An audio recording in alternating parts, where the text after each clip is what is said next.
मी मदतीसाठी हाका मारत होतो. दौत नावाचा तो सैतान मला माशाच्या जाळ्यात अडकवून मला इथे तिथे फेकत होता.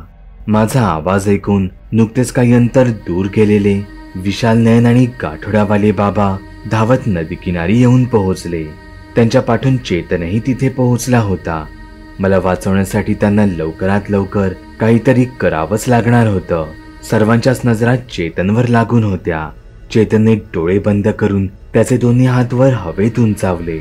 तसे आसपासचे नदी काठचे छोटे मोठे शेकडो दगड हवेत वर तरंगू लागले. चेतनने त्याचे झटकन डोळे उघडले. चेतनच्या इशाऱ्यावर ते सगळे दगड त्या दौत नावाच्या सैतानाच्या दिशेने गेले. एक दोन दगड दौतवर आदळताच त्याने त्याच्या हातातील जाळं सोडून दिलं. अचानक झालेल्या हल्ल्याने क्षणभर तोही गोंधळून गेला. पण मग स्वतःला सावरून त्याने स्वतःला एका काळ्या सावलीत बदललं, ज्यामुळे त्याच्यावर भिरकावलेले उरलेले सगळे दगड त्याच्या सावलीतून आरपार झाले. आता गाठोड्यावाल्या बाबांची पाळी होती. त्यांनी त्यांच्या गाठोड्यातून मोहरी बाहेर काढली. मीठ मोहरीने नजर काढली जाते हे सर्वांनीच ऐकलं असेल. तसेच आसाममधील प्रत्येक एक्झॉर्सिझम किंवा भूतबाधा उतरवण्याच्या प्रक्रियेत मोहरीचा वापर सर्वाधिक केला जातो. दौतवरही तोच उपाय प्रभावी मानला जातो. गाठोड्यावाल्या बाबांनी त्या दैत्यावर मोहरी फेकताच त्याच्या अंगाची आग होऊ लागली. आता वेळ होती त्याला इथून पळवून लावायची. विशाल, नयन, तुम्ही हातात लोखंडी शिगा घेऊन पुढे व्हा. तुमच्या हातात या पहारी असताना तो तुमच्यावर हल्ला नाही करणार. गाठोड्यावाल्या बाबांच्या सांगण्यावरून त्यांच्या विश्वासावर विशाल आणि नयन पाण्यात उतरले. तसा तो दैत्य त्या दोघांवर बरेच वेळा धावून आला, पण तो फणा काढून फुटकारल्याशिवाय बाकी काहीच करू शकत नव्हता. कारण दौत हा लोखंडी अवजारांना घाबरल्याचं बोललं जातं. म्हणूनच आसाममधील मुलांच्या गळ्यात नदी किनारी फिरताना मासा पकडायचा काटा बांधला जातो. विशाल आणि नयन पाण्यात उतरलेले असताना तिथे पाठून गाठोड्यावाले बाबाही पाण्यात शिरले. त्यांनी मला कसं बसं त्या मासे पकडायच्या जाळ्यातून बाहेर काढलं. रक्तबंबाळ झालेलो मी कसा बसा स्वतःच्या पायांवर उभा राहिलो. गाठोड्यावाल्या बाबांनी त्या दैत्यावर पुन्हा एकदा मोहरी फेकताच तो भीमकाय दौत भूत त्या पाण्यात कुठे गायब झाला. मी पाहिलं, माझ्या समोर एक लहान मुलगा उभा होता. मी माझे डोळे काहीसे बारीक करून त्याला त्या अंधारात नीट निरखून पाहू लागलो. रेडियम सारखं त्याचं रात्रीचं चमकणारं निळसर शरीर, त्याला मी कसं विसरू शकत होतो. तो चेतन होता. चेतन, तू अजूनही मुक्त झालेला नाहीस?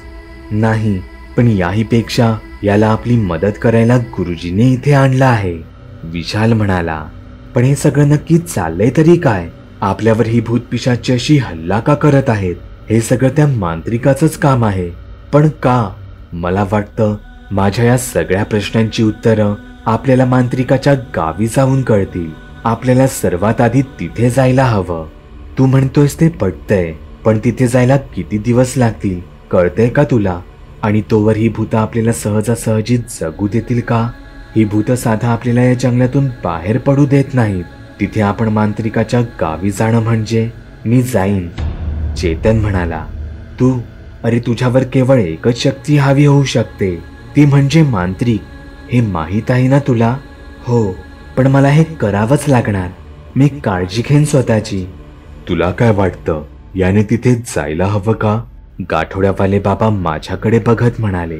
पण माझ्या डोक्यात वेगळेच चक्र फिरत होते. दौत या भूताने मला त्रास देण्यासाठी मुद्दामून इथे नदी किनारी आणलं होतं. पण मग आता ती मुलगी इतका वेळ तिथे एकटीच होती. इथे सगळे माझ्या उत्तराची वाट पाहत होते. काय रे, त्याला तिथे जायला हवं का? हो, जाऊ दे त्याला. मी त्यांचं बोलणं अर्धवटच ऐकून त्यांना उत्तर देऊन मोकळा झालो होतो. सगळ्यांना माझ्या होकाराचं जरा आश्चर्यच वाटलं, कारण तिथे गेल्यावर सर्वात जास्त धोका हा चेतनलाच होता. मी त्यांच्या चेहऱ्यावरचे भाव पाहायला तिथे थांबलोच नाही. मी काही अडखळत पुढे चालत राहिलो. तू एकटा कुठे निघालास? ती तिथे एकटीच आहे, मला इथे यायलाच नको होतं, असं म्हणत मी लंगडतच धावण्याचा निरर्थक प्रयत्न करू लागलो. तिथे ते तिघेही काहीतरी कुजबुजत होते. पण माझ्या डोक्यात फक्त ती मुलगी होती. ती आजारी होती. अशात तिला एकटीला सोडून येणं हा केवढा मोठा मूर्खपणा होता. मी जसं होईल तसा धावत होतो. माझे पाय, हात, खांदे, संपूर्ण शरीरच वेदनेत होतं. सर्वच शरीरावर मुका मार लागला होता. पण माझ्या मनातील काळजी शरीरावरील दुखीपेक्षा कितीतरी जास्त होती. मी धावत पळत एकदाचा त्या झोपडीजवळ येऊन पोहोचलो. तोच त्या मुलीची जोरदार किंकाळी माझ्या कानावर पडली. मी घाबरलो. तसाच वाऱ्याच्या वेगात मी दारात आलो. मी आत पाहतो तर ती मुलगी सुखरूप होती.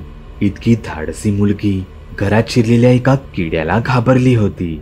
मला दारात पाहताच ती मुलगी धावत येऊन मला बिलगलीच.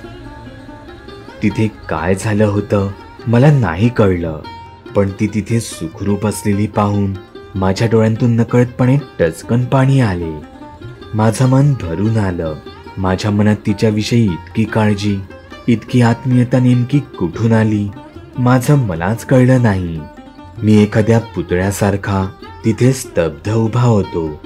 तिने नकळत मला मारलेली मिठी माझ्यासाठी खूप मोठी गोष्ट होती. तिच्या मिठीत मी माझ्या हृदयाचे ठोकेही विसरून गेलो, कारण मला आता फक्त तिच्या घाबरलेल्या हृदयाच्या ठोक्यांची जाणीव होत होती. तिच्या घाबरलेल्या हृदयाला मला सांगायचं होतं की मी इथे आलो आहे, आता कशालाही घाबरायची गरज नाही. पण या सगळ्यात मी माझे श्वास घेणेही काही काळासाठी विसरलो होतो, कारण मला तिच्या तोंडून येणाऱ्या गरम वाढलेल्या श्वासांची जाणीव मुद्दामूनच कमी होऊ द्यायची नव्हती. मी हे सगळं का करत होतो? मी खरंच तिच्या प्रेमात पडलो होतो का? हे सगळं कितपत योग्य होतं? कदाचित तिलाही याची जाणीव झाली असावी. ती लगेचच माझ्यापासून लांब झाली. आम्ही शरीराने जरी लांब झालो असलो तरी आमचे डोळे मात्र अजूनही एकमेकांकडे पाहतच होते. ते एकमेकांत इतके गुंतले होते की आम्ही एकमेकांकडे असेच किती वेळ पाहत होतो आम्हा दोघांनाही कळले नाही. हे कोणतंही आकर्षण नव्हतं, तर सहज आपसूक निर्माण झालेली मनाची जवळीक होती. खरं तर आम्हा दोघांनाही एकमेकांची भाषा कधी पूर्ण कळलीच नव्हती, पण आमच्या मनाने ती बरोबर जुळवून आणली होती. तिथे दूर मांत्रिकाच्या त्या जळून बेचिराग झालेल्या गावात चेतन मांत्रिकाच्या गावात येऊन पोहोचला होता. ते गाव आता कोळसा बनून गेलं होतं. घरं ढासळली होती. माणसं मरून कुजून पडली होती. तिथे सगळीकडेच दुर्गंधी पसरली होती. मेलेल्या माणसांची जळालेली शरीरं किडे पडून कुजत होती. एक नक्की कोणीतरी मांत्रिकाचं हे गाव उद्ध्वस्त केलं होतं. मग तो मांत्रिक अशात कसा शांत बसणार होता? चेतन या सर्वावरून त्याची नजर फिरवू लागला. त्याला इथे नेमकं काय झालं होतं हे जाणून घ्यायचं होतं. पण मांत्रिकाचं हे गाव तर आता एक प्रकारचं स्मशान बनलं होतं. तोच काही भयानक मंत्रांचा आवाज चेतनच्या कानांवर पडू लागला. ते मांत्रिकाचे शब्द होते. चेतन स्वतःच्या कानांवर हात ठेवून इथे तिथे पाहू लागला. मांत्रिक तिथे कुठेच नव्हता, पण त्याचा आवाज, त्याच्या आवाजातील मंत्र ते सुरूच होते. तो दुरून कुठून तरी त्या गावावर त्याची तंत्र साधना करत होता. चेतनने पाहिले जागोजागी कुजत पडलेली ती प्रेत अचानकच त्यांच्या आसपासची माती जमिनीत खचू लागली. चालताना रेतीत जसा पाय रुतावा तशी ती प्रेत चेतनच्या डोळ्यांसमोरच एक एक करून मातीत रुतत गेली. मला हे त्यांना सांगावंच लागणार, असं म्हणत चेतनने तिथून पळ काढणंच पसंत केलं.